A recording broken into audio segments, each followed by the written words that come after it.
Bonjour à toutes et à tous. Aujourd'hui, nous avons un invité de choix. Nganji Mountiri est réalisateur, acteur, photographe et écrivain de poésie. Nganji est d'origine congolaise. Il est arrivé en Belgique à l'âge de 16 ans. Et aujourd'hui, à travers les facettes de son art, il raconte une histoire. C'est le support qui change. Une feuille de papier, un appareil photo, un objectif, peu importe ce que vous lui donnez, il vous raconte des histoires.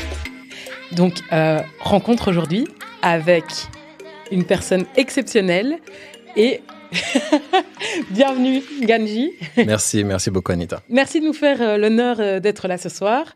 Est-ce que tu vas bien pour commencer? Je vais bien malgré tout ce qui se passe au Congo et dans le reste du monde. Moi, personnellement, je vais bien. L'actualité n'est pas vraiment encourageante ces jours-ci. On va y revenir un peu plus tard. Je voulais aussi revenir un petit peu donc, sur ton histoire personnelle que j'ai un petit peu dit en intro. Okay. Je t'avoue que je suis très enthousiaste à l'idée d'avoir cette interview avec toi, mais j'ai juste peur parce qu'on est tous les deux des bavards. Là, tu fais un peu le timide, mais quand t'es lancé, ouais. Voilà. Et j'ai peur qu'on puisse pas tout aborder. J'essaierai d'être le plus bref dans la longueur. non, c'est ça, bref dans la longueur, exactement. Ouais. C'est ce qui a attendu de toi. Okay. Donc, pour commencer, comme j'ai dit, tu es arrivé en Belgique à l'âge de 16 ans. Ouais. Tu es né au Kivu. Ouais, à Bukavu. À Bukavu, précisément. Ouais. Est-ce que tu peux m'en dire un peu plus? Comment est-ce que le jeune garçon congolais a plongé dans le cinéma et dans l'art? Grande question que je vais résumer. Heureusement, j'ai déjà eu des sessions de questions-réponses après les projections. Donc voilà, je suis un peu drillé. Donc voilà, né à Bukavu, le Sud Kivu, au Congo, il y a une quarantaine d'années. C'est mystérieux. On ne sait non, pas. 1980. On a dit, il n'y a pas de tabou. Je suis né en 1980 au Kivu, dans le Kivu. J'y ai grandi jusqu'à mes 15 ans. Je suis le troisième de la famille. Oui. Je suis né quand ça marchait bien pour les parents. Donc, j'ai pas forcément eu les mêmes galères que mon grand frère et ma grande sœur. Ok, oui. Donc, jusqu'à mes 15 ans, je suis à Bukavu. Puis, on vit un an à Kinshasa. D'accord. Et là, dans des circonstances dramatiques, c'est-à-dire une tentative d'assassinat d'un membre de la famille, on fuit le Congo. Ok. On arrive en Belgique où il y avait une sœur à ma mère qui vivait déjà ici. J'arrive à poursuivre mes études secondaires, supérieures, des études commerciales, comme j'en parlais à Taylor, un gradué en commerce extérieur. Je travaille dans le domaine. Et souvent, on me dit, tiens, pourquoi l'art? Oui. Comment c'est arrivé? Parce que tu es arrivé à 16 ans. Donc, tu es arrivé à 16 ans avec ta famille ou avec une partie de la famille. Avec une partie de la famille. Tu continues tes études secondaires. Je continue donc déjà, mes études. C'est quand même une transition qui a dû être violente. Oui, c'est ça. En fait, la réponse pourquoi l'art, c'est une réponse à des traumatismes, un besoin de s'exprimer. Un peu plus tard, donc là, de 16 à 20 et quelques, il y a des choses qui se passent en moi, de la colère par rapport à la situation politique. En Belgique, au Congo, les deux? Les deux en fait. Sur Terre, peut-être de manière générale. Mais surtout Congo. Ouais. Parce que comme on quitte le Congo dans un climat de règlement de compte, ou comme on dit parfois l'expression, chasse aux sorcières, parce que avant que Mobutu ne tombe, il y a des ennemis politiques ou autres qui se règlent les comptes. Et malheureusement, c'est des règlements de compte à mort, en fait. Donc, c'est ça, donc vous n'aviez pas le choix, en fait. Il n'y avait pas le choix. Quitter le Congo. Je passe un an sans étudier, le temps de s'adapter, de savoir où habiter et tout. Et t'arrives à Bruxelles, du coup? On passe d'abord par 2 autres pays. Avant d'arriver. Par où êtes-vous passé? J'ai été, en fait, en réalité, pour faire bref, il y a un moment où ça va être une exclue pour beaucoup de gens, mais à un moment, on n'a pas de papier, en fait. Voilà, il n'y a pas de visa. Et le temps de demander asile, ou du moins de régulariser notre situation, ça a pris assez de temps, mais quand je compare maintenant avec d'autres personnes... ça prend c'est tellement de temps. C'est ça. Et là, on va y revenir, en fait. C'est quelque chose qui m'a aussi fait réaliser que la parole d'une personne blanche n'est pas prise au sérieux de la même façon que la parole d'une personne noire, ça naît à ces endroits-là. C'est-à-dire qu'on arrive, on témoigne de la violence, du traumatisme, de la tentative d'assassinat. Et parce que on ne donne pas le même crédit à un journal congolais, par exemple, qu'à un journal belge, français, occidental. On ne va pas te croire. Ok. Et donc ça, c'était votre récit. C'est le récit et la chance, oui, que je veux. Non, c'est une chance, c'est que dans un journal européen, il y avait quelques lignes qui évoquaient le fait que, voilà, climat de règlement de compte au Congo. Donc et dans les personnes touchées, il y avait le nom du membre de ma famille qui a échappé à cette tentative d'assassinat. Et du coup, on se dit, on va les prendre au sérieux. Et du coup, on a nos papiers. Je pense que c'est quand même important là de resituer que vous n'étiez pas du tout, comme tu disais, à ce moment-là, vous étiez bien économiquement. En fait, on était bien avant. On était bien avant. Les choses ont commencé on va dire, à s'empirer. J'allais utiliser des termes plus grossiers. Quelque temps après que les réfugiés, après le génocide au Rwanda, et les réfugiés arrivent à l'est du Congo, dans l'est du Congo, c'est ça, oui. dans le Kivu. De là, je ne sais pas à quel point on peut aller dans les détails politiques, mais en tout cas, à partir de là, le pays de façon générale, pour celles et ceux qui suivent l'actualité, les enjeux en fait de quel risque court un pays qui se retrouve déstabilisé parce que, imaginons si dans ta maison, en fait, elle est construite pour 3 personnes, que tout d'un coup, il y ait 150 personnes, ça a des conséquences humaines, économiques et tout et tout. Évidemment, ouais. Et de la même façon, la situation politique et les métiers de certaines personnes ont commencé à être tendus. Ouais. Il y a eu les règlements de compte. Et donc, quand on part, on perd tout, en fait. Et souvent, j'aime bien être dans la nuance, c'est-à-dire que bien sûr, moi, je perds un certain confort, mais en ce qui concerne les biens mobiliers et tout, c'est mes parents. Moi, à 15 ans, 16 ans, j'ai rien acheté. Oui, donc, c'est ça. Quand on arrivera à la reconstruction psychologique, c'est des éléments importants qui faisaient, faire savoir qu'est-ce que moi j'ai perdu, qu'est-ce que les autres ont perdu, bien et qu'est-ce sûr, que je dois mais reconstruire. Il n'empêche quand même qu'à 15-16 ans, tu es très capable de comprendre que tu étais quelque part, que tu avais des choses, même si c'est pas toi qui les as achetées, et que tu les as plus. C'est vrai. Voilà. Et c'est ça le...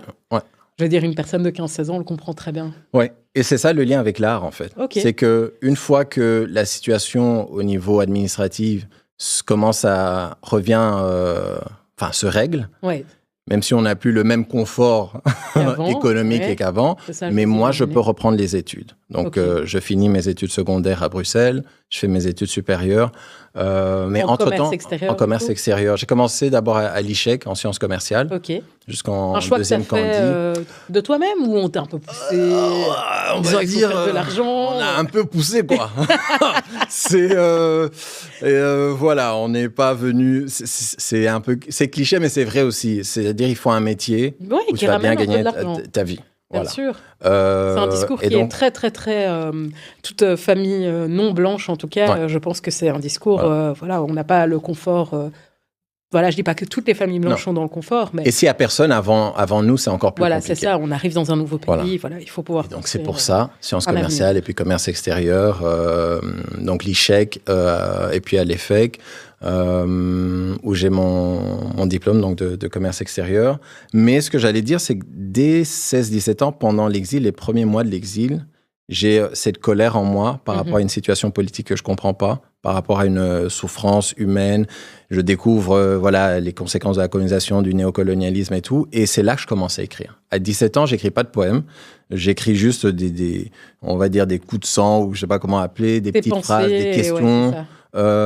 Et c'est ça, en fait, qui, maintenant avec le recul, je sais, c'est là que je plante la graine de, à un moment, je vais écrire des poèmes, à un moment, je vais écrire des histoires courtes et des films. Mais de 16 ans à 24 ans, je suis, on va dire, ce qu'on attend de moi, pour faire simple. À partir de 24 ans, j'entre dans le milieu professionnel, dans une multinationale américaine d'abord. 2 ans là, je ne sais pas si on peut citer les noms, mais après, je travaille dans une multinationale européenne. C'est très bien 4 ans, c'est bien. Hein, oui, quand tu ne les identifies pas, c'est très, très bien. Voilà, 4 ans et demi. Et en 2009, puisqu'entre-temps, j'ai commencé à écrire des poèmes, j'ai commencé à m'exprimer par cela, je lance le site de partage de poésie qui s'appelle l'artd'êtrehumain.net, qui existe toujours. On ne peut pas rajouter des poèmes, mais voilà, il y a des milliers de poèmes. L'artd'êtrehumain.net. Voilà. est tombé sur des textes d'époque où on a progressé depuis. J'ai trouvé ça très bien. Ok, merci Anita. Et 2009, je suis encore dans cette multinationale européenne, mais en 2010, un mélange d'événements, une rupture amoureuse avec, à ce moment-là, la seule femme avec qui j'avais habité, crise existentielle, je suis pas heureux, je déprime. Je me dis en fait, et j'allais avoir 30 ans. Je venais d'avoir 30 2010, donc ouais. Avant, je suis né en mai en fait. C'était avant d'avoir 30 ans. Là, je dis en fait, ça fait 1 an que tu dis que t'es pas heureux ici et que tu vas quitter ce boulot. Mais que tu restes. Et je reste. Pour des raisons économiques. Pour des raisons économiques, la peur, voilà, beaucoup de choses. Et je me suis dit, en fait, j'aime beaucoup écouter les interviews d'artistes, les chansons où il y a des petites phrases qui servent comme ça de détonateur. Et mon détonateur, c'était « Essaye maintenant. Au pire, ça marche pas, tu reviens bosser. » Et je dis parfois à mes amis, ça fait bientôt 15 ans que j'essaye. Et donc, j'ai quitté. Comme ça? Ouais, comme ça. Et tu avais un projet? Est-ce que tu avais un plan en tête? En fait, je me suis dit, je me donne 5 ans pour réussir dans l'artistique. Illusoire. Quelqu'un aurait dû me prévenir. Ça ne se passait pas comme ça. Ça ne pouvait pas marcher en 5 ans. Non. Et ça, dans tous les domaines, parce que du coup, là, tu parles d'écriture, ouais. Mais tu vas développer d'autres skills après. Ouais. Et en fait, le fameux syndrome de l'imposteur, certains complexes aussi d'infériorité ou autres font que, à tort ou à raison, on se dit je dois me prouver et prouver aux autres que j'en suis capable. Et donc, mon plan, c'était d'être hyper productif au niveau de l'écriture. L'écriture et les rencontres font que l'écriture donne naissance à la poésie sur scène. Faut savoir que mes artistes musicaux préférés sont, si je cite les 3 de tous les temps, pour moi, c'est Nina Simone, Fela Kuti et Jacques Brel. Et donc par rapport à Jacques Brel... Mais d'accord. Voilà. Mais je suis content que tu rejoignes ce camp. Par rapport à Jacques Brel, c'est interpréter le texte. Ouais, c'est ça. Et vivre. C'est pas juste le lire. Et c'est comme ça, parce que maintenant, le résumé, et c'est ça que tu m'as présenté comme ça, c'est que je raconte des histoires, mais à ce moment-là, en 2010, 2012, je ne sais pas le résumer comme ça. En fait, la photo, l'écriture, le jeu d'acteur et la réalisation, c'est juste un moyen de raconter des histoires. Ouais. Mais l'écriture a donné naissance à la lecture sur scène et le jeu d'acteur. La photo, inspirée par les images que je voyais autour, mais aussi par ma petite sœur qui, elle, a étudié la photographie, a donné naissance. Ouais. Enfin, on est les deux, en fait. Vous êtes les deux artistes, on ouvre le bal pour les neveux, les nièces et les enfants, mais nous sommes, en tout cas, assumés en tant qu'artistes. Il y a Malky et moi, ma petite sœur et moi. Et donc, la photo a donné naissance à la vidéo et finalement à la réalisation de films. Et c'est comme ça que je me retrouve avec ces 4 modes d'expression artistique que j'explore depuis 2010.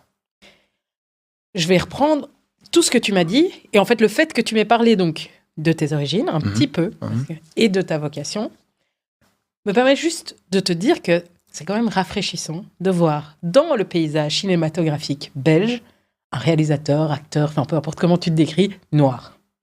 Merci. Nous sommes nombreux et nombreuses. Hein. On n'a pas la même visibilité, mais... C'est ça. Mais donc, c'est pour ça que tu es là aujourd'hui. Okay. Et c'est pour pouvoir en parler. Et donc, en fait, à partir du moment où ton nom est ressorti plusieurs fois, j'ai commencé à m'intéresser à tes travaux. Mais il y avait quand même toujours une petite voix qui me disait... Mais en fait, ça doit quand même pas être évident d'être noir dans ce milieu, parce que moi, j'ai toujours associé le cinéma, la musique, enfin voilà, bref, la scène. On le voit, par exemple, aujourd'hui, en ce moment, avec la Star Academy, Ebony, qui a ramassé, alors qu'elle est extraordinaire, qu'elle est hyper talentueuse. Donc, moi, je voulais te demander, est-ce que tu as eu des obstacles à l'entrée enfin, voilà. Comment est-ce que et les obstacles continuent, mais le travail important, c'est de faire la différence entre... c'est un obstacle qui est face à moi, parce que c'est moi, Ngenji, qui a ce problème, ou si il y a dedans des idées reçues, il y a des stéréotypes, des préjugés. Donc, il y a tout ça, mais oui, et ça va continuer. Après, ce qui m'aide beaucoup à suivre les conseils de mes aînés, c'est-à-dire, il faut persévérer, faut être assez intelligent aussi pour savoir avec qui travailler, quoi faire. Et un élément qui est très, très, très important, et je remercie mes deux parents pour cela, c'est mettre... Je vais parler beaucoup des graines, mais des graines de confiance en soi chez les enfants. Parce que c'est déjà difficile de se lancer sans réseau. Mais si en plus, on est les premiers à se critiquer nous-mêmes, et si on n'a pas confiance en soi, ça rend les choses encore plus difficiles. Moi, comme j'ai dit tout à l'heure, je me suis dit, tu n'as pas le choix. Tu te donnes 5 ans, tu essayes, tu y vas à fond. Et je crois le fait d'avoir... pendant la jeunesse aussi, pratiquer du sport, il y a un esprit de compétition. Et parfois, c'est de l'orgueil. Ça tient à l'orgueil de se dire, bon, là, on a fermé les portes, mais moi, je me suis dit, je vais aller. Tu écoutes ton morceau de rap, ton morceau de Fela Kuti, et tu essayes. Et c'est ça qui m'a poussé à être autodidacte, en fait. Ben, c'est ça. Parce que c'est ce que tu as expliqué. En fait, ton parcours, c'est que tu t'es formé en commerce. Et puis ensuite, tu es devenu le touche-à-tout que tu es aujourd'hui. Et pour répondre à ta question, les difficultés, il y en a, mais ce qui aide aussi quand on est inspiré à chercher des ressources ailleurs, comme la plupart des comédiennes et comédiens noirs, souvent, tu entendras que les premières personnes à qui elles se sont réellement identifiées, c'est peut-être une actrice afro-américaine. C'est peut-être pour celles et ceux qui ont la chance de connaître l'histoire, par exemple, d'Haïti ou des Caraïbes, ça peut être des héroïnes et des héros qui ont vraiment existé dans l'histoire. Et ça te permet de te donner ce surplus de « je peux le faire, je vais continuer ». Mais c'était assez douloureux, comme des millions d'autres personnes, de se rendre compte qu'en arrivant en Europe, tout à l'heure on parlait hors caméra de Chimamanda Ngozi Adichie, que je découvre qu'en fait je suis noir. Alors qu'au Congo, j'ai grandi avec des personnes qui ont la même couleur de peau que moi, et je voyais des individus, des êtres humains qui, différentes classes sociales, différentes... Mais je me disais pas, on est ici entre noirs. Non. Je suis au Congo, je suis l'enfant de tel. Mais on va revenir sur ta double culture. Mais puisque tu as évoqué tes parents, j'en profite. Comment est-ce qu'ils ont réagi quand tu leur as dit « Ah, moi, j'en ai marre ». Pas bien. Pas bien. J'imagine, on a dû se prendre pour un fou. C'était très compliqué, d'autant plus que j'aurais pas laissé le choix. En fait, il y a un moment, j'ai appelé, j'ai juste dit, en fait, j'ai quitté la banque. Je me rappelle que mon père dit, mais comment tu peux faire ça là. Donc, il commence à parler. Et puis, il se rend compte, il a dit, il a quitté la banque. Il m'a pas appelé pour dire, je vais quitter. Il a seulement raccroché, on va s'arrêter là. Mais ils n'ont pas dû bien prendre. Mais il y a quelque chose, en fait, j'ai l'impression que même dans les traumatismes, il y a du bon. Et je pense que un de mes traumatismes dans la vie, il y a la guerre et l'exil, c'est je n'ai qu'une seule vie, en fait. Ouais, c'est ça. Voilà, je vous informe. Si vous me soutenez, c'est bien. Si vous ne me soutenez pas, c'est pas grave, je dois quand même le faire. Ouais.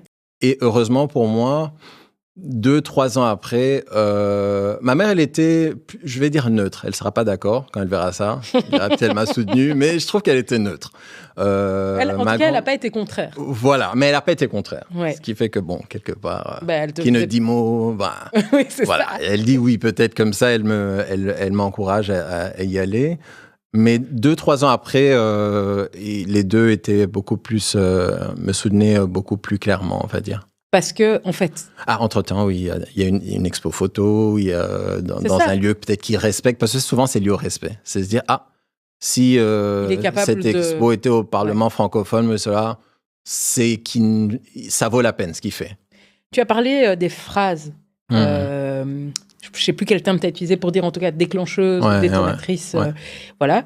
Je voulais savoir, c'est quoi l'élément qui t'a un peu fait décoller? Je pense qu'il y a... Entre autres, je n'ai qu'une seule vie, jusqu'à preuve du contraire. Et pour le moment, pas beaucoup de gens qui sont venus prouver qu'il y a 2-3 vies. Bon, voilà. Souvent, je cite Toni Morrison. Si une histoire, si un livre que vous avez envie de lire n'existe pas, il faut l'écrire. Donc, dans mon besoin... Maintenant, je me suis calmé, mais à un moment, c'est comme si je prêchais pour que tout le monde écrive un livre, tout le monde fasse un... À l'époque, il n'y avait pas encore de podcast, donc je vais mentir si je dis podcast, mais... qu'on se raconte, en fait. Ouais. Parce que pour moi, la réponse à beaucoup de discrimination, c'est il faut se visibiliser soi-même. Il faut se raconter. Okay. Et comme ça, il y a une personne qui tombe sur parlons bien, entend une interview d'une de tes invités ou quoi, et ça te donne du surplus de confiance en toi. Moi aussi, je vais essayer. Et c'est ça la force aussi de s'identifier à quelqu'un, que ce soit qu'on connaît ou pas. Tu dis, tiens, parce qu'il y a une femme noire présidente quelque part, que ça soit...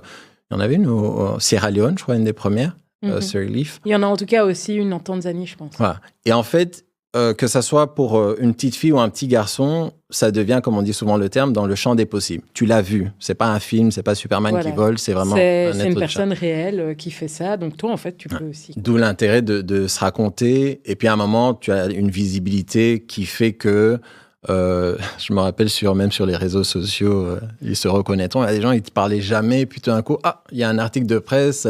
Cousin, je suis fier de toi. Directement, t'es devenu cousin. Tu me prenais pas au sérieux quand j'ai quitté mon précédent. Mais bon, c'est normal. Voilà. C'est pas grave. Ça fait aussi partie du chemin de la vie. Ouais. Mais tout ça est vraiment intéressant. C'est intéressant de voir aussi, même si tu m'as pas encore tout à fait dit qu'est-ce qui t'a fait percer. Ça reste mais j'ai pas encore percé. C'est peut-être pour ça que je... Moi, je percerai quand comme disent parfois les rappeurs et les rappeuses, et pas que même en dormant, il y a l'argent qui se fait. Par exemple, si je me retrouve, soyons fous, mais la série la plus populaire d'Afrique du Sud m'engage comme acteur principal et je touche, j'invente, mes 5 000 € par jour de tournage. Ouais. Là, j'ai percé. Ok, ça va. Vous avez dû acheter des propriétés, puis voilà, l'argent se fait pendant... Voilà. On a noté. Mais parce que bon... Je ne suis pas encore. Ouais, mais tu l'as dit aujourd'hui. Donc voilà, on verra bien. Il y a des crédits à la banque et tout, c'est chaud. On n'y est pas encore. Quand on achète en cash des voitures, des maisons, là, j'ai percé. Là, tu auras percé. Mais peut-être j'aurais perdu mon âme, ça... Oui, c'est ça, il faut encore voir. Parce que... On y reviendra, mais tu as aussi une vision, des principes, et il y a des choses qui sont importantes pour toi. Et dans du concret... Est-ce que tu dis que tu n'as pas percé, mais tu as quand même fait des choses. Et donc, pour revenir sur le cinéma, en fait, je voulais qu'on aborde ton premier long métrage, Jua, donc du Swahili. Soleil. Donc, c'est très beau. Pour les auditeurs et les auditrices qui n'ont pas encore vu Jua, je vous invite à vraiment aller regarder. Donc, j'ai regardé le film. En vrai, le début janvier, là, c'était une période très difficile pour moi.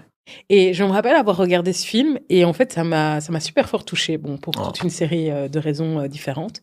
Donc j'invite vraiment les gens à le regarder en masse et à te donner de la force. Faut qu'il passe à l'RTBF, je le dis là. La première fois je dis, passez-le à l'RTBF s'il vous plaît. Comme ça, ça sera accessible puisque pour le moment il a été diffusé à un moment. Enfin, il a été diffusé sur Proximus TV, mais il fallait un abonnement particulier. Et moi, j'ai vraiment hâte qu'il soit, par exemple sur la RTBF. Comme ça, il y a un plus grand nombre qui peut. Oui, ça serait bien au Vio, quoi. Donc, Vio, voilà, qu'on voit le travail de toute mon équipe et devant la caméra et derrière la caméra. Mais en vrai, vraiment, c'est un super beau film. Et je voulais te demander donc certains éléments. Évidemment, on ne va pas spoiler parce que le but, c'est que vous allez voir vous-même. Mais je voulais savoir, est-ce que c'est inspiré de faits réels ou c'est totalement sorti de ta tête? C'est inspiré de faits réels, soit vécu dans la famille ou des amis à la famille ou de façon générale, ce que traverse le Congo, le Zaïre depuis des dizaines d'années. Pour moi, mon histoire personnelle, entre la première version du scénario et le scénario du film, il reste peut-être 20%, quelque chose comme ça. Donc, il y a un peu de moi dans Amani, mais il y a aussi un peu de moi dans sa maman, Riziki. Oui, voilà. Et il faut le dire, je suis assez fier qu'on ait pu, avec peu de moyens, mais des soutiens indispensables comme de la Fédération Wallonie-Bruxelles, qu'on ait pu faire ce film qui est très éloigné des clichés habituels sur les personnes congolaises ou d'origine congolaise, ou même les personnes noires de façon générale. Et ça, c'est dans les obstacles dont on parlait. Parfois, l'obstacle, il se situe à cet endroit-là, c'est quel type de personnage on te permet de faire et quel type de personnage, parfois, toi, tu vas te battre pour que ces personnages existent et que ça ne soit pas les clichés habituels. Ben c'est ça, en fait, de l'importance d'avoir un réalisateur ou une réalisatrice noire qui va pas avoir, tu vois, pas le personnage noir drôle. Voilà, je sais pas, un peu. Et s'il est drôle, donnez-lui d'autres dimensions, que ça soit pas juste ça. Ça. Donc, que les clichés qu'on connaît dans les séries américaines. Voilà. Mais aussi, ce qui était, qui moi m'a frappé aussi dans le long métrage, mais je veux pas spoiler, c'est à un moment. Le personnage principal. Je te vois arriver. OK. À un moment, le personnage principal fait un reproche à un autre personnage noir, donc belge d'origine congolais qui n'aurait pas grandi au Congo, en le traitant de faux africain. Ça, c'est... Et je voulais savoir si toi aussi, quand tu es arrivé en Belgique, tu as trouvé que nous... Faux africain ou faux congolais? Faux congolais. Parce qu'il y a deux scènes. Soit tu parles de l'église où on parle de religion et de Jésus, soit c'est quand ils sont au Carouache et là on parle de congolais. Ah. Faux congolais. Faux congolais. Je voulais savoir. Wow. Ça va être très personnel là. C'est pas grave. Quand tu es arrivé en Belgique, est-ce que tu trouvais, et est-ce que tu trouves toujours, que nous sommes des faux congolais? Alors, faut savoir que... Nous, les gens de la diaspora, hein, c'est pour ça que je dis ça. En fait, non. Parce que là, il y a moi, Ngenji, l'auteur-scénariste, et puis il y a les personnages. Oui. Tu vois, c'est ça le débat. Et souvent, on rappelle, c'est pas parce que une autrice, on va aller au Cameroun, une autrice camerounaise écrit un livre où il y a... je vais inventer des vampires, que ça veut dire que c'est ça sa personnalité. Oui, c'est un personnage, voilà. C'est ça, ou qu'elle croit ça. Mais ouais, c'est ça. je suis taquin. Donc, c'est ça. En fait, la question réelle dans ma vie qui a inspiré cela, c'était... J'essaie de me remettre dans l'état d'esprit que j'avais justement entre 16 et 20 ans. Parce qu'Amani, dans le film, il a un début de la vingtaine.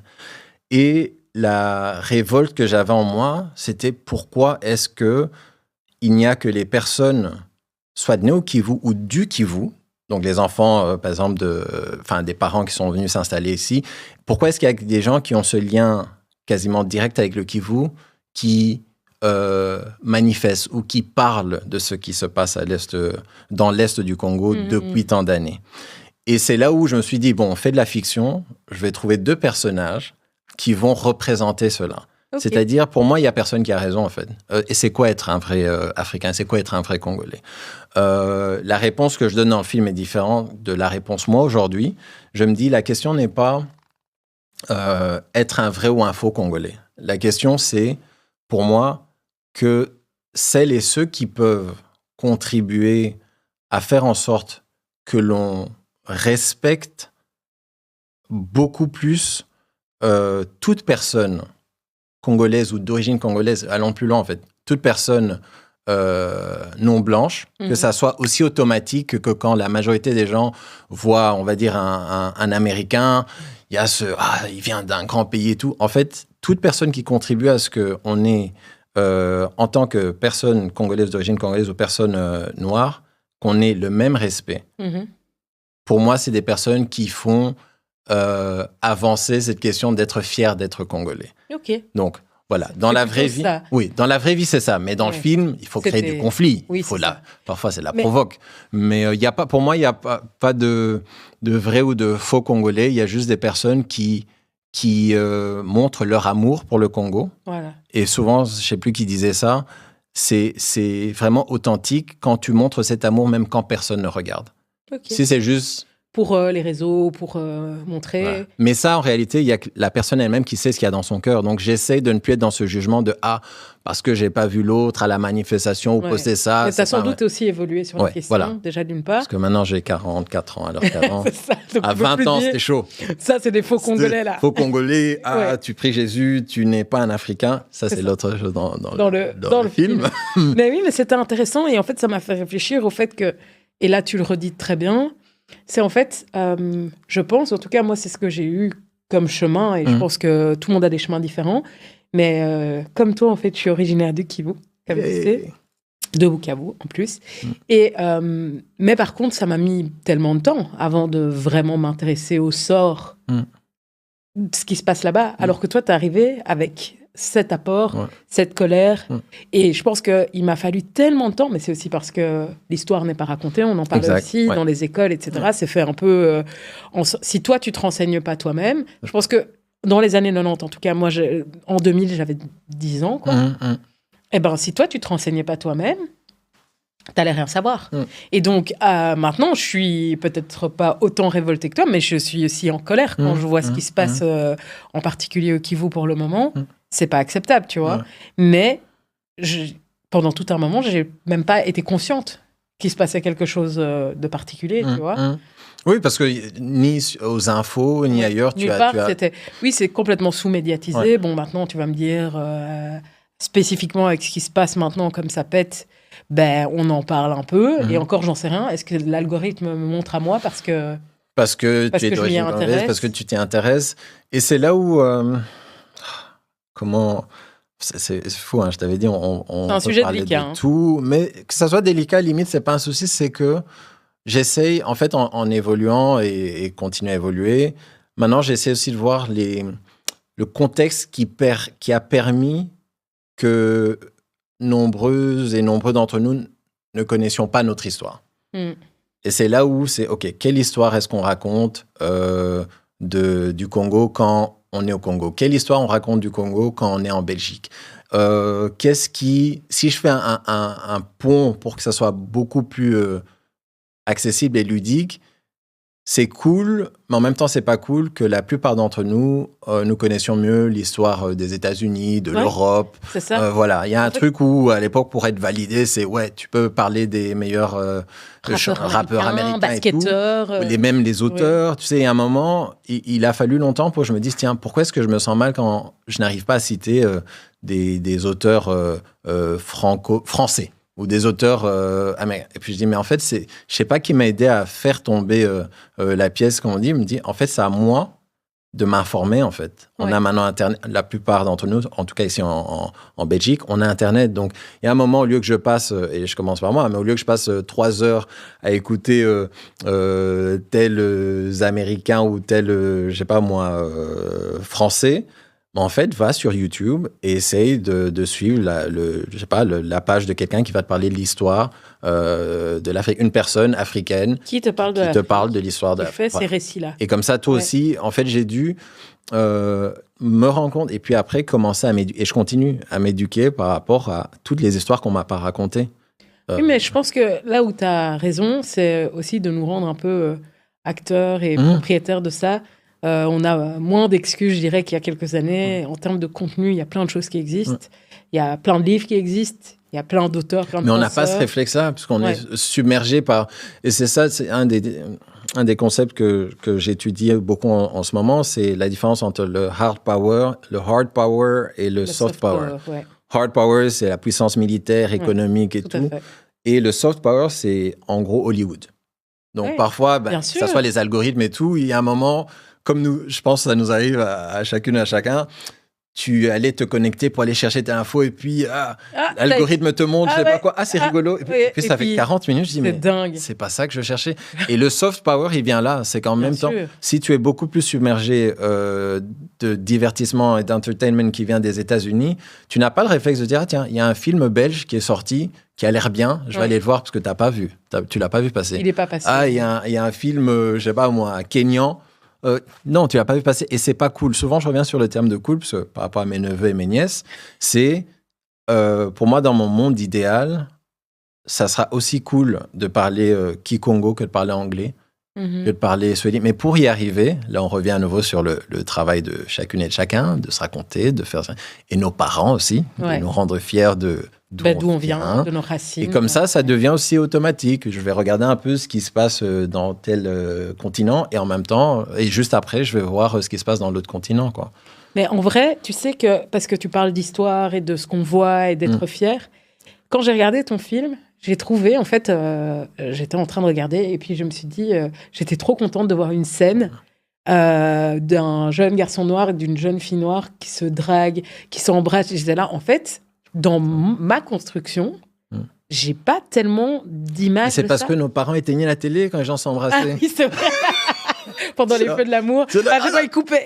Donc tu dis, après on dit, mais comment on fait les bébés? Bon, je vais un peu loin. C'est exactement ça. Mais c'est exactement ça. Oh maman, si un jour t'écoutes ça, tu sais que tu coupais à chaque fois qu'il allait avoir un bisou. Mais c'est important, tellement important. Et c'est tellement important d'avoir ces images. Et tu t'imagines que la première chose que je me suis dite, c'est en fait, je vois pas assez de scènes. Et pourtant, et même là, j'étais juste en mode en train de me dire si je l'ai vu dans les films américains. Mais en fait, encore une fois, la culture noire américaine, c'est pas spécialement notre culture.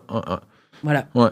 Donc, en fait, j'aime beaucoup ces images-là. Merci. Et puisqu'on reparle de ton film, je voulais te demander comment tes parents et ta famille ont accueilli le long métrage. Il y avait beaucoup de fierté. J'ai pas eu les conversations que je voulais avoir. C'est-à-dire les conversations... Mais après, c'est pas de leur faute aussi, parce qu'il y a quelque chose de l'ordre de... Même les parents, ils reproduisent des bonnes et mauvaises choses qu'ils et elles tiennent de leurs parents. Bien sûr. Et c'est-à-dire, si à un moment, on parlait aussi de ça, si la psychologie, c'est quelque chose, on n'en parle pas parce que c'est l'histoire de blanc, ben forcément, tu vas pas... Si tes parents, à un moment, sont dans ça, ils vont pas t'encourager à... Mais il y a aussi des questions au-delà de... Je dis pas que mes parents, c'est ça ou que tes parents, c'est ça. Peut-être juste pour que nos auditeurs et nos auditrices comprennent, on a eu une conversation où on s'est dit...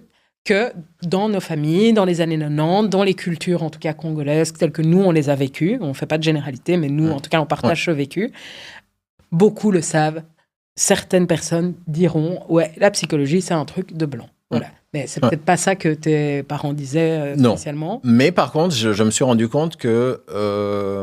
et là, c'est pas propre à certains parents congolais ou africains, ou voilà, il y en a en Europe, il y en a ailleurs. Oui, c'est parler de ses émotions, parler de quelque chose qui les rend vulnérables, c'est compliqué. Et donc, comme mon père et ma mère, et même mes cousins, mes cousines, mes frères et sœurs, pouvaient voir les éléments du film qui sont vraiment liés à notre vécu. Je pensais que ça allait peut-être faciliter une conversation, mais c'est après que j'ai réalisé, mais c'est les emmener dans une vulnérabilité que... Ils n'ont peut-être pas envie. Exactement. Mais c'est pas parce que toi, tu as fait un film dessus qu'ils ont envie d'en parler. Hein. Et donc, ils étaient fiers. Voilà, il fallait l'accepter. Et c'est déjà bien que mon père et ma mère étaient fiers de voir le film, d'ailleurs. Je dirais, il y a au moins 3, je dirais pas lesquels, comme ça c'est ludique, il y a 3 membres de ma famille qui sont dans le film. Ah ouais. Hors caméra, je te dirais qui, mais voilà. On commence à les visiter, mais il y a 3 mois. Parce que c'était, vu que l'art, en tout cas, la première partie de... Enfin, je dis la première partie, comme j'avais une carrière avec 5-6 parties, mais j'ai commencé l'art par besoin thérapeutique, on va dire. C'était ça un peu ma thérapie. Et maintenant, je suis dans le plaisir et toujours ce travail, cette passion de m'améliorer. Mais je ne suis plus dans... Parce que parfois, quand on est dans... En tout cas, pour moi, je ne vais pas généraliser... Comme j'étais dans la thérapie, c'est-à-dire les colères que je portais en moi, j'avais besoin d'être dans des rôles où je vais crier, je vais dire des choses pour moi qu'on devrait dire sur le... Comment on dit, le service public, mais on peut pas. Mais publique, voilà. J'étais dans une pièce de théâtre à Gand qui s'appelle The Sorrows of Belgium, Part 1 Congo. Et tous les soirs, je me retrouvais à faire un monologue sur les mains coupées. Ça te permettait aussi de sortir cette colère par rapport à ce scandale et le fait qu'on n'en parle pas. Et bon, ça m'a après habitué à extérioriser des choses, mais tout le monde ne doit pas passer par cette douleur-là. Maintenant, je peux raconter des choses dramatiques, mais ne pas oublier de me préserver aussi émotionnellement. Parce que c'est important de raconter ces histoires, mais ces dernières années, et je crois que c'est surtout aussi mes nièces et mes neveux qui m'inspirent ça, j'ai envie aussi d'être dans des propositions où il y a beaucoup plus de joie. Je savais que tu allais dire ça. Mais oui, ça fait plaisir. Mais oui, les enfants, c'est vraiment ça. Et j'ai un des projets qui m'a vraiment beaucoup touché et inspiré, c'était il y a 2 ans, c'est qu'on m'a invité à écrire un texte pour un livre en anglais qui s'appelle A Year of Black Joy. Et je me suis dit, c'est la première fois que je vais pouvoir écrire. Et il fallait parler d'une de tes passions artistiques et en quoi ça te rend heureux. Et c'est un livre, comme on dit, A Year of Black Joy. Il y a 365 personnes qui parlent de leur passion. Ça peut être la peinture. Je t'enverrai le lien. Mais tu vois, voilà. Maintenant, il y a des choses importantes et graves et je parlerai toujours. J'ai 3 longs métrages en tête et ça sera toujours lié au Congo et à la Belgique. Parce que, exemple de films qui devraient aussi passer. Je vais arrêter de citer des télés, mais par exemple, Lumumba de Raoul Peck. Pour toi, c'est pas assez... Ça devrait, ça être devrait beaucoup vraiment plus être d'utilité visible. publique. Comme ça, ouais, et les c'est ça. Belgo-Belges et les Belges d'origine autre sont au courant de cette histoire et pas que la partie belle de Et l'histoire. même les Belges aussi. Exactement. Même les Belges blancs, les Belges de souche, tout le monde. Dahomey de Mati Diop aussi sur la restitution des œuvres d'art africaines qui étaient malheureusement majoritairement sont toujours en Europe et ailleurs. Voilà, c'est des choses qui pour moi sont importantes, d'où encore une fois se raconter, qu'il y ait de la joie ou pas, mais c'est vraiment de mettre à disposition par rapport à l'émotion et aux réflexions, ce qui n'est pas vu et pourtant qui existe. Et toujours par rapport à tout ce que tu produis, mais particulièrement ton long métrage, est-ce qu'il y a eu des réactions qui t'ont surprise, auxquelles tu ne t'attendais pas, que ce soit dans ton entourage proche ou moins proche, ou la communauté? C'est beaucoup lié à ce que tu disais, c'est à un moment se rendre compte, mais c'est vrai, je vois rarement de personnages noirs, heureux, qui se séduisent dans un musée à Bruxelles. Bah oui. Ou alors une conversation entre une mère congolaise et son fils congolais sur des questions non seulement identitaires, mais qui n'arrivent pas, en l'occurrence dans mon film, ils n'arrivent pas à mettre des mots sur leurs blessures. Et donc, des choses comme ça, ou des gens qui ont été touchés. Je me rappelle, on a fait l'avant-première bruxelloise, c'était sold out au cinéma Palace, dans la grande salle. Wow. Il y a des personnes qui sont... c'était... voilà, j'ai travaillé avec des personnes formidables pour en arriver là, que ça soit Aurélie, que ça soit Recognition...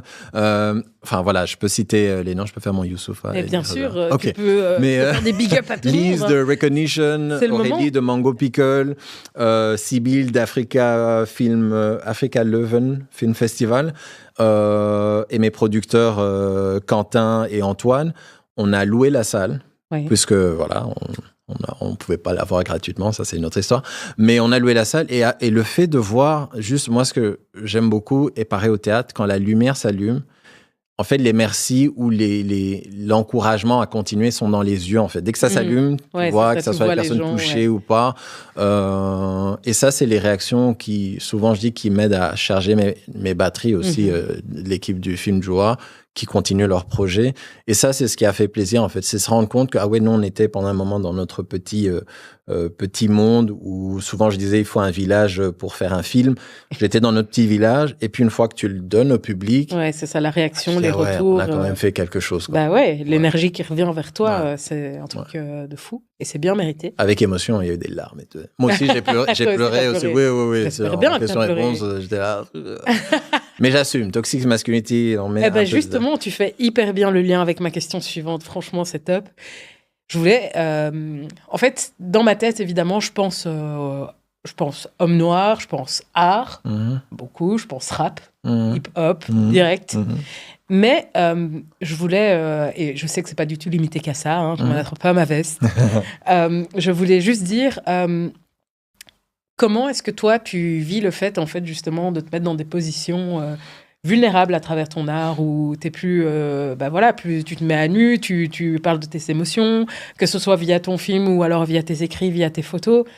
C'est pas hyper courant. En tout cas, c'est pas l'image stéréotypée qu'on a de l'homme noir. Donc, est-ce que tu trouves que c'est en contraste avec une certaine vision de la masculinité fausse, probablement réductrice, mais...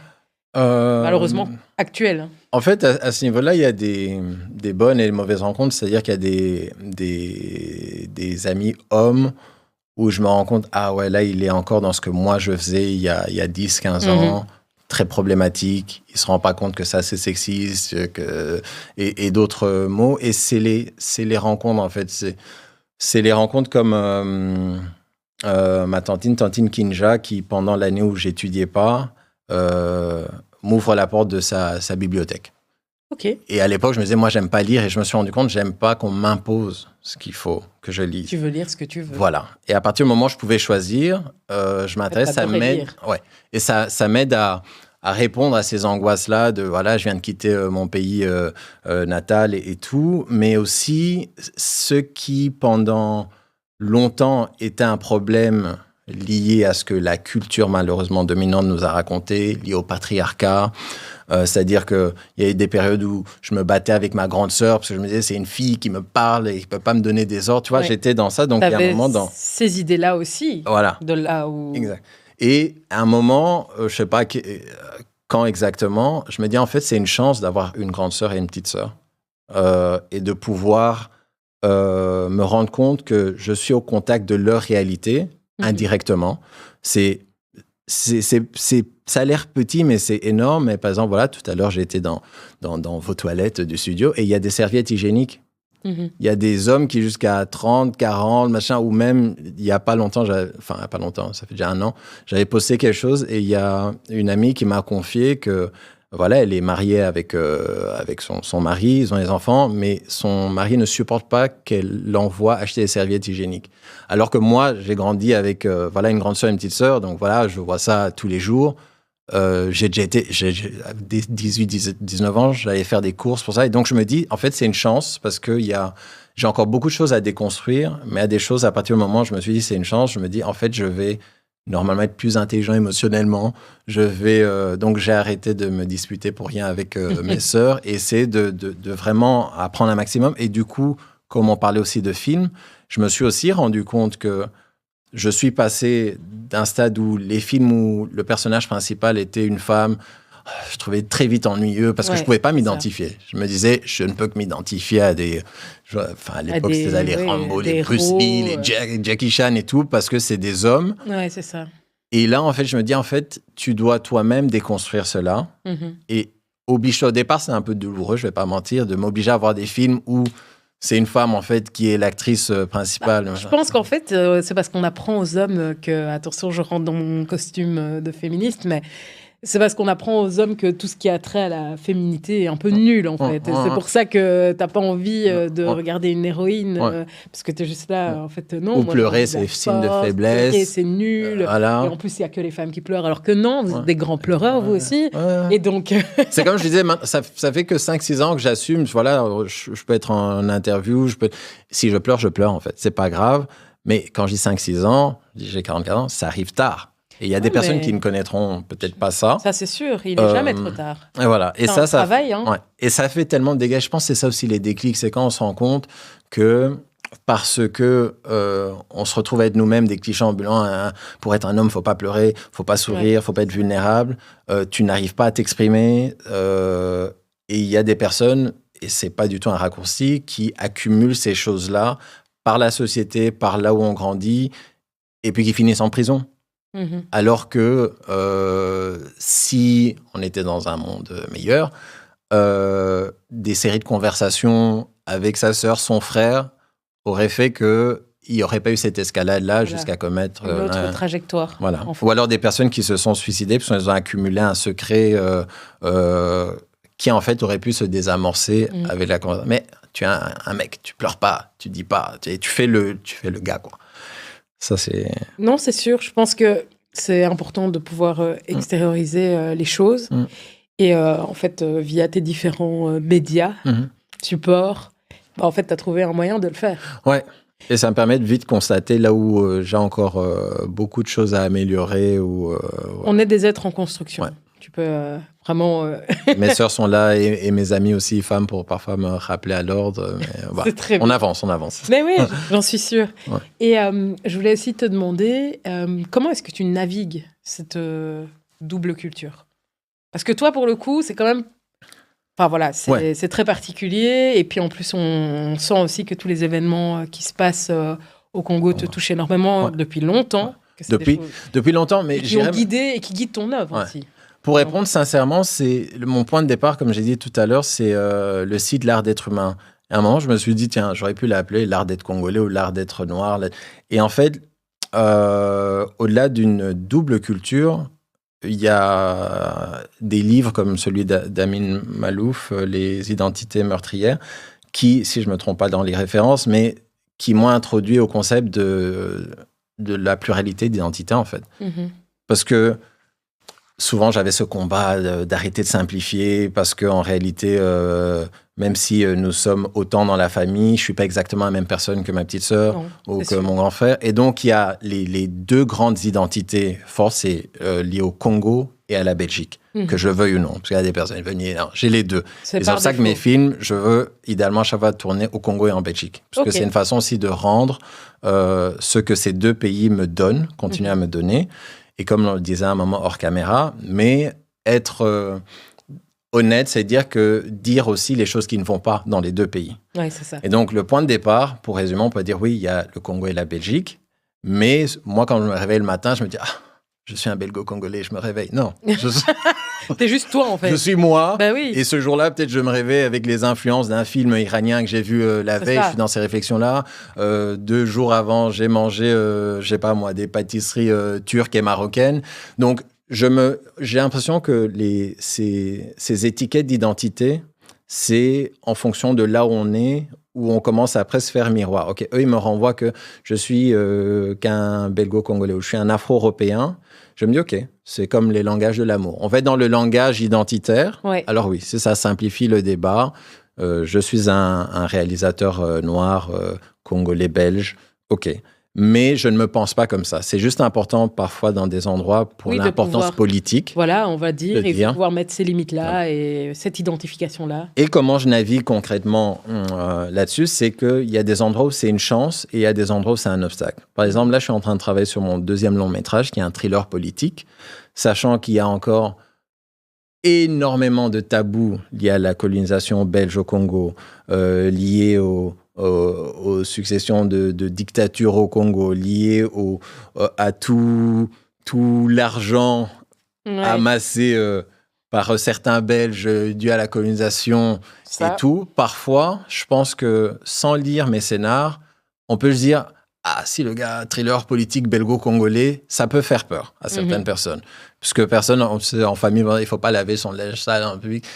Mais parfois, il faut, parce que c'est tabou, que ça soit individuel ou collectif, ça continue à faire du mal à beaucoup de gens. Après, l'autre chose qu'on ne dit pas souvent, mais ça arrange les gens qui sont privilégiés qu'on n'en parle pas. Parce que souvent, on est concentré sur « tabou, mais pourquoi ?» Mais à un moment, tu te dis « mais en fait, qui a intérêt à ce qu'on ne parle pas ?» C'est un peu comme dans d'autres domaines, on dit « il faut suivre, l'argent va où ?» Et ça répond à beaucoup de questions politiques. Et souvent, on nous embrouille l'esprit avec, par exemple, sur la question... là, je réfléchis 2 secondes parce que là, je vais aller dans des dossiers. Loin. Je vais loin. Revenons sur la question. Mais c'est juste pour dire que c'est pas facile. Oui. C'est-à-dire concrètement, comme ça, je reste sur ta question. Si je dis, j'aurais plus facile à financer un film où je dis, en fait, je vais raconter l'histoire d'un jeune Congolais à Matongé qui n'a rien de bon, c'est un dealer. J'explique même pas pourquoi il en est arrivé à dealer, mais je suis dans le cliché le plus cliché possible. D'ailleurs, tu te rendras compte que très souvent, les séries afro-américaines qui cartonnent, Power et compagnie, elles marchent dans les clichés. C'est lié à la drogue. Au mieux, c'est la musique. Et donc, voilà. Donc, ça, ce serait plus facile à financer aujourd'hui que faire... un récit, c'est ça, qui vient à contre-pied, qui traite des questions complexes, qui rentre pas dans les clichés, qui est dans la subtilité à fond. Il y a des mamans à nous, des tantines et des tontons qui sont arrivés à une époque où un zaïre était égal à un dollar, et parfois il y a même une période, un zaïre, si je me trompe pas, Bichi et son podcast Menji me corrigeront, un zaïre était égal à 2 dollars, et donc à quel moment est-ce que tu as vu ou entendu une histoire de personnes qui étaient en fait des expatriés zaïrois et zaïroises qui sont arrivés en Belgique, qui étaient les gens qui étaient managers, aisés. Oui, c'est ça. Il n'y a pas ce type de récit. Et c'est là où, pour moi, il y a encore... j'essaie de transformer parfois ces frustrations et ces petites colères en créativité, parce que je me dis, ces histoires peuvent encore être... Il faut les raconter. Et si c'est pas moi, c'est quelqu'un qui a aimé ce que, je sais pas, Edson Hannibal qui joue à Mani dans un film, ou Baptida Sadio qui joue Riziki, vont faire, parce qu'eux aussi, ils réalisent des films. Et c'est en ça aussi, je me dis, OK, il y a ces obstacles-là, mais c'est important, parce que c'est une façon aussi, encore une fois, de rendre hommage et à ce que j'ai vu lié au Congo de positif et à ce que j'ai vu de la Belgique de positif. Et en fait, quand je t'entends dire les noms des acteurs et actrices qui étaient dans ton long métrage, je me rends compte qu'en fait, il y a un réseau et que vous vous donnez de la force entre vous aussi, non? Indispensable. Sans ça, il n'y a pas de film, en fait. C'est très simple. La première personne avec qui j'ai commencé à travailler, je continue à travailler, c'est ma petite sœur Malkia, qui, comme j'ai dit, elle a étudié la photographie. Techniquement, c'est elle qui m'a donné les premiers tuyaux pour que moi, je me lance dans la photo. Puisqu'on le rappelle, tu es autodidacte. Oui, voilà, autodidacte. Et souvent, je dis, c'est pas parce qu'on est autodidacte qu'on ne doit pas étudier. C'est juste que tu étudies au mieux, tu étudies à ta façon, par toi-même. Tu arrives à te discipliner. Plein de making-of. Et donc, sans ce réseau-là, et encore il y a 2 jours, je parlais avec une amie productrice, c'est une petite injustice, non, grande parfois même, parce qu'il y a des conséquences que souvent on va dire c'est le film de Ngenji, mais en fait c'est le film de toutes les personnes qui ont fait le film. Toutes les personnes. D'ailleurs, je pense que c'est important pour toi de à chaque fois citer les personnes. Et souvent je dis oui, regardez les génériques, regardez les génériques. Et vous verrez avec qui on a travaillé. Un peu plus tôt, je crois que c'est avec Daddy que je discutais. Je dis, par exemple, question de visibilité commerciale, mais qui ne fait pas que du bien, on va dire, t'as vu le dernier film de Brad Pitt, le dernier film d'Omar Sy, mais il n'a pas réalisé, c'est l'acteur le plus connu. Et voilà, ça invisibilise un peu, parce que tout le monde n'a pas le réflexe de dire, ok, c'est Omar Sy à l'affiche, mais c'est qui a fait le film, c'est qui a écrit, et ça, c'est encore une fois, à nous parfois de... Oui, mais c'est aussi, au lieu que je regarde 50 memes, que j'ai un peu voir qui a fait le film, quoi. Non, c'est clair. Mais ça va encore plus loin parce que tu disais que dans le choix, tu préfères choisir un ou une actrice belge, par exemple, peu importe, qu'une personne connue. C'est mon petit combat dans cette industrie cinématographique. C'est, tout comme je disais plus tôt par rapport aux langues, qu'il faut être fier de toutes les langues, qu'elles soient d'Afrique, d'Asie ou d'ailleurs, et pas que l'anglais, le français. Je trouve qu'on a, et je les rencontre régulièrement, des talents... qu'on ne met pas ça en avant en Belgique. Donc, la logique commerciale, oui, de mettre les têtes d'affiche, et comme le marché français est plus grand, c'est-à-dire qu'il y a des stars françaises beaucoup plus connues, mais à force de mettre que des stars françaises dans des productions francophones belges, on ne sait pas faire émerger des stars belges. C'est ça. Qu'elles soient belgo-belges ou belges d'origine étrangère. Et donc, ça a aussi un coût, parce que tu vas à tout prix mettre un talent local, tu vas peut-être perdre des financements, j'allais citer d'autres noms, mais des financements de telle grande télévision d'un autre qui va pays. Te laisser tomber parce qu'en fait, tu n'as pas pris... Voilà. Ouais. Mais c'est trop important. C'est risqué. Et après, c'est bien d'avoir des convictions, mais voilà. Ça a un coût, il faut assumer.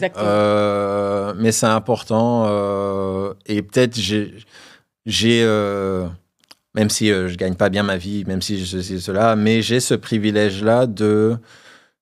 C'est peut-être bizarre ce que je vais dire, mais je crois que comme on a à un moment tout perdu, ça m'a aidé à ne plus être autant qu'avant attaché au matériel. Donc je me dis, il y a quelque chose... on va citer Frantz Fanon seulement. Donc il a dit... On y va. Chaque génération, dans une opacité relative, je vais mal le citer, mais l'idée est là, c'est quand même, doit découvrir sa mission et puis tu choisis de la trahir ou de l'accomplir. Et peut-être, quelque part, moi je me suis dit, ok, j'ai considéré, il y a quelque chose qui s'est placé dans ma tête, je me dis, comme on a déjà tout perdu en 96, tout ce que moi je peux transmettre, c'est les petits films que je vais faire, peut-être un jour écrire un livre. Et j'ai arrêté d'être dans des grandes missions comme ça, je vais changer le monde. Non. En fait, c'est une petite goutte dans un grand océan qui va faire... Mais tu contribues quand même. Voilà, je contribue et ça fait que j'ai peut-être plus facile à prendre des risques qu'il y a 15-20 ans où j'étais dans je vais changer le monde et il faut le bien matériel. Voilà. Mais en fait, c'est intéressant ce que tu dis parce que ça me fait vraiment penser... au fait que, pour moi, les plus grands vecteurs de transmission, c'est l'art, la culture, les écrits. Enfin, c'est aussi ma conception, plus que le matériel, les maisons et tout. Même si, bon, il faut du matériel pour vivre, évidemment, c'est des propos de personnes privilégiées. Mais je me demandais si, par exemple, tu avais, je sais pas, tes neveux et nièces qui te disent j'ai envie de me lancer. En tout cas, il y en a plusieurs qui veulent être sur les tournages. Ouais. Ça commence comme ça, en fait. Ah ouais, tu vois, ça, en fait. On parle des enfants et j'allais rebondir là-dessus sur le...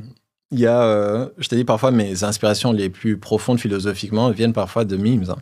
de memes, de reels ou autre chose. Et en quoi je dis souvent merci à mes nièces et neveux, c'est illustré par une image où tu pourrais penser que c'est le roi lion. C'est le roi lion, Simba, et le papa, c'est Mufasa. Ouais. Ouais, Mufasa. Ah oui, Aaron Pierre. Aaron Pierre, voilà. Ouais. Ceux qui ont la rêve, on la rêve. Voilà. Celles qui ont la rêve, on la rêve. C'est pas grave, oui, surtout. Mais tu vois, j'ai vu une image que j'aime beaucoup où on voit un lion et un lionceau. Et c'est écrit, quand j'ai voulu m'arrêter, je me suis rappelé de qui regarder. Et l'idée, c'est que il y a des moments, j'ai plus, comme on dit, j'ai plus de jus, j'ai plus d'énergie. Et puis je me dis, mais je le fais pas que pour moi. Il y a une autre autrice qui disait, en fait, il faut apprendre à rêver plus grand que soi-même. Mm-hmm. Et c'est là où je me dis, en fait, on passe le bâton, en fait, le relais. Oui, tout à fait. Et donc, il faut qu'il y ait en fonction de l'âge, il faut qu'il y ait ce côté ludique, il faut ce côté, oui, tu veux venir sur le tournage de Tonton, il n'y a pas de souci, parce que on le sait pas, mais il y a beaucoup de personnes dans le milieu du cinéma qui sont arrivées là où elles sont parce qu'il y avait un membre de la famille qui était dans le cinéma. Oui, c'est donc là où... assez connu. Toi ou moi, oui. Ouais. Il y en a qui sont connus, mais il y en a, tu es surpris au jour le jour. Ok. Ouais, c'est ça. En fait, il faut pouvoir mettre les pieds dedans. Donc, tu as vraiment grandi dans les films, quoi, littéralement et tout. C'est ça. Et moi, c'est un peu ça. Pour revenir aussi, il faut que tu vois quelque chose pour te permettre de dire je peux être ça. C'est ça. Et au moins même juste l'imaginer, en rêver. Et donc oui, il y en a plusieurs. Et je suis comme moi. Voilà, en tant qu'autodidacte, j'ai appris en regardant les autres, en écoutant les autres. À chaque fois que je le peux. Viens. Après, malheureusement, je ne tourne pas de films comme on fait des photos. Il n'y en a pas tellement. Mais partager mon expérience, les bonnes et les mauvaises choses, oui, comme ça. Et qu'est-ce que tu dirais à un jeune ou une jeune qui, on va dire congolais, afro-descendant, peu importe, qui se dit, ouais, moi, en fait, je kiffe trop le cinéma, j'ai trop envie de faire ça, mais vas-y, en fait, j'ai aucune chance. Comme d'autres cinéastes me l'ont dit, d'office, la persévérance. Il faut du cardio, il faut du stamina, parce que c'est pas du tout facile. Ouais. S'informer, être curieux de tout. Être curieux de tout, ne pas avoir peur d'échouer et de le prendre. Il y a un peu... les sportifs, c'est ça aussi, c'est que souvent... On se rappelle des buts marqués, des paniers, mais si tu regardes les statistiques de ce qui a été raté, c'est beaucoup plus énorme que... C'est ça. Et donc, il faut avoir cet état d'esprit de... en fait, il va falloir que j'échoue pour, en fait, finalement, trouver ma singularité. Pour moi, c'est comme en musique, les personnes qui restent, c'est celles où on reconnaît sa singularité. Même les beatmakers. Tu entends, tu dis, ça, c'est une production de Junior à la prod, non, il n'y a rien de nouveau. Boum. Tu sais déjà. Voilà. Ouais. Et pour moi, le cinéma, ça va être dur. Donc, il faut déjà, on ne va pas mentir. Ça va être dur. Ouais. Mais au plus, tu t'entoures de bonnes personnes, au plus, tu es curieuse et au plus, tu sais que c'est aussi un luxe, un sacrifice. C'est clair. Voilà, je ne suis pas propriétaire, je ne suis pas... faut aussi le dire, parce que parfois, on voit à la télé, on pense à Ngenji a percé, comme tu as dit. Non. Mais je sais pourquoi je le fais. Voilà, mon reward, c'est autre chose, en fait.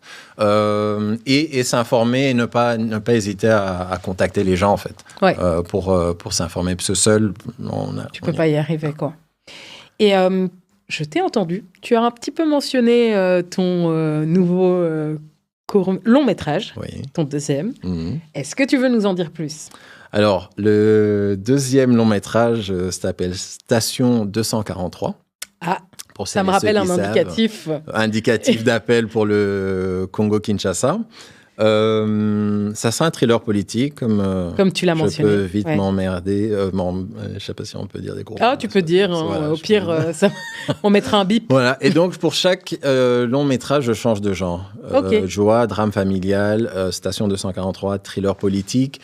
Et le troisième, j'ai presque envie de dire déjà le titre, mais en fait, si, je vais le dire. Parce qu'en ce moment, encore plus qu'avant, le Kivu, Goma, Bukavu. C'est en train de flamber, le troisième, en fait. Et ça continue.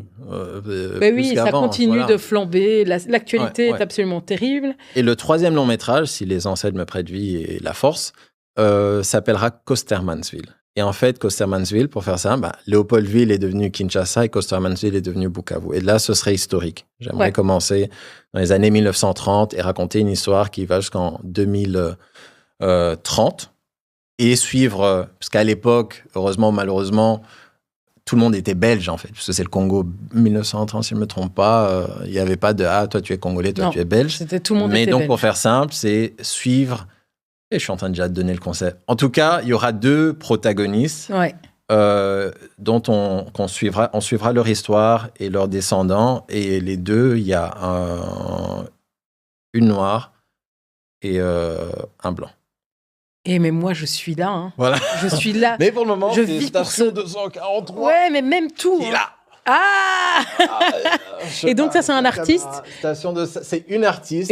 Madelon Timmers, qui a créé l'illustration. Je ne sais pas si on le voit bien. Je pense qu'on voit très, très bien. Hein. Ok, c'est une représentation des 2 jumelles qui sont au centre de l'histoire. Parce que... je l'ai déjà mis en ligne, donc je dois t'en donner plus que ce que j'ai déjà écrit. Le synopsis court, en fait, c'est... on est dans une nouvelle dictature congolaise, malheureusement. Voilà. C'est une dystopie. Hein. Ah, écoute. Une dystopie réaliste. Qu'est-ce que t'entends par dystopie? D'accord. On est dans on the spot, mais bon. Voilà. En tout cas, on est dans une nouvelle dictature congolaise. Ok. Et il y a la styliste du couple présidentiel qui s'appelle Toya, se retrouve obligée d'espionner le couple présidentiel dans l'espoir de retrouver sa sœur jumelle, Raya, qui est une militaire portée disparue. Ok. Et à travers cette recherche une sœur jumelle qui veut sauver sa sœur, c'est l'excuse pour parler de famille, de politique, de sacrifice pour ses idées. Et c'est ça. Et il y a le côté aussi espionnage, bien thriller. Sûr, thriller, espionnage, il faut qu'on vive, il faut qu'on ait peur pour elle. Et puis pour celles et ceux qui savent, Toya et Raya, pourquoi ces prénoms-là? Parce qu'inspirés d'un personnage historique, une femme que j'admire beaucoup, qui s'appelle Adbaraya Toya, plus connue sous le nom de Victoria Muntu. Qui était la marraine de Jean-Jacques Dessalines, premier empereur d'Haïti. Et en fait, quand je tombe, on revient sur connaître l'histoire des personnes qui nous ressemblent. Et je me dis, mais en fait, oui, pourquoi je vais l'appeler, je sais pas, John? Au lieu de donner souvent on donne, tu vois, John, Mike et tout. Je me suis dit, en fait, je vais déjà les nommer comme inspirés de personnes qui ont vraiment existé. C'est ça. Et rendre, en fait, je me rends compte dans les films, j'essaie aussi de rendre hommage à des personnes, à des villes, à des voilà. Et là, et des personnes différentes aussi, parce que j'ai l'impression que c'est souvent les mêmes hommages qui sont faits, c'est souvent les mêmes personnalités, même dans le monde noir, on connaît un peu les mêmes gens, et en fait, c'est chouette parce que là, tu viens de. Et par exemple, pour Joie, c'était les mamans, en fait, les femmes de façon générale, qui sont beaucoup plus que juste une maman, juste une infirmière, juste ceci. Et c'est ça qu'il y avait en fait dans le personnage de Riziki. Et ici, c'est aussi en fait dans le thriller politique, on est en train de trouver ma co-autrice, je le coécris avec ma sœur Malkia et avec ma productrice Amel Bouzid. On est en train de dessiner un film qui, métaphoriquement, va aussi rendre hommage aux personnes qui ne sont pas connues, mais qui sont tout aussi héroïques.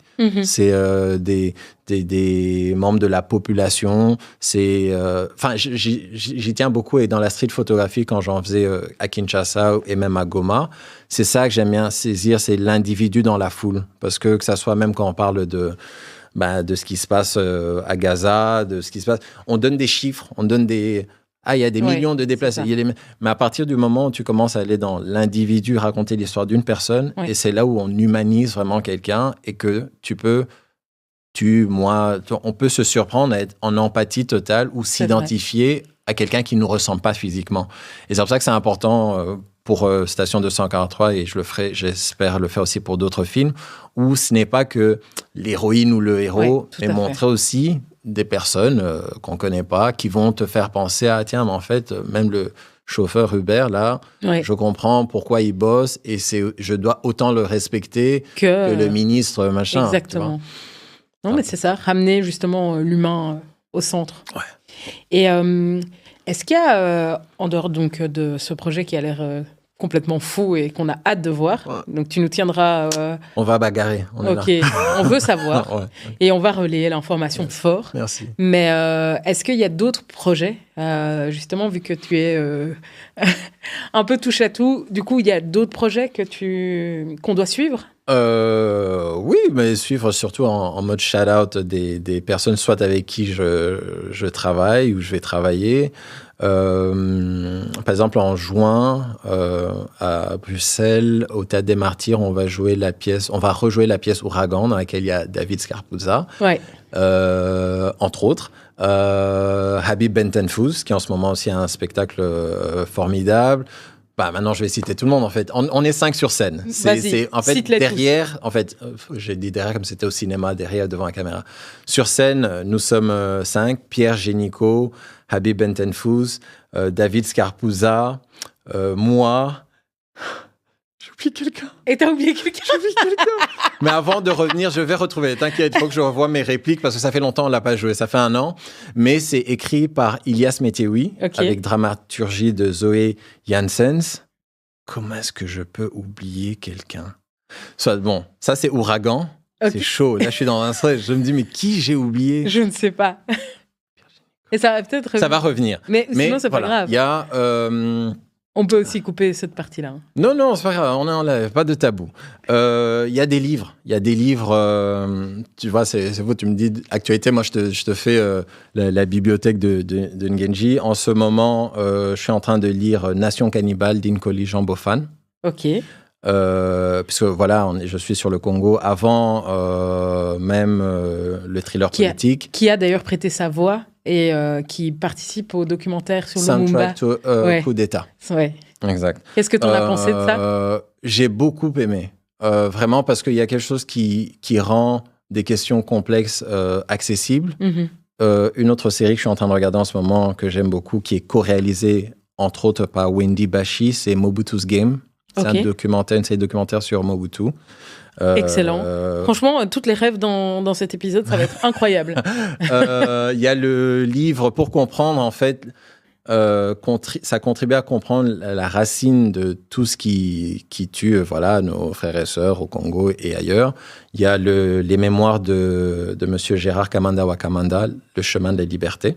Okay. Oui, tu es dans les coulisses en fait de ce qui se passe avant 1994 au Rwanda et après et toutes les conséquences. Et puis il y a la musique, il y a le nouvel album de Youssoupha. Ouais. Il y a le Dieu nouvel est album grande. de Youssoupha avec le titre Dieu est grande, magnifique.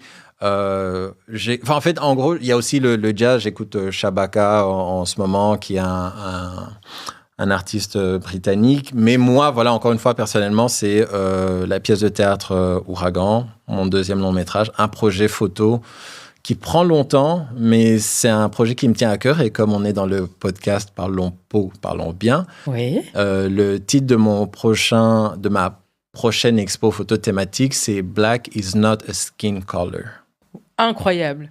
On est en plein dans le thème. Voilà. Et quand est-ce que ça sort, ça? Je sais pas. Je suis en train de réaliser les photos. Pas de pression. Parce que je veux bien le faire. C'est avec un titre comme ça, je pense que c'est normal de s'attendre à non seulement voir des photos, mais qu'il y a un propos, j'ai presque envie de dire, politico-émotionnel, existentiel derrière, et que ça tienne la route. Et ça, j'ai le concept, je te le dirai hors caméra, mais c'est ça qui m'aide en fait à axer du sens, parce que c'est juste à appeler le projet comme ça. Non, mais là, vraiment, il y a trop de rêves, il y a trop de promesses. Là, on a vraiment trop hâte. On a hâte. On va suivre ça avec attention. Merci. Et on va relayer tout ce qui sort pour toi. Merci. Et est-ce que tu voudrais partager un dernier message? Mais avant, j'ai la question que tu connais bien. Entre-temps, je cherche le nom de l'artiste que j'ai oublié, mais ça reviendra.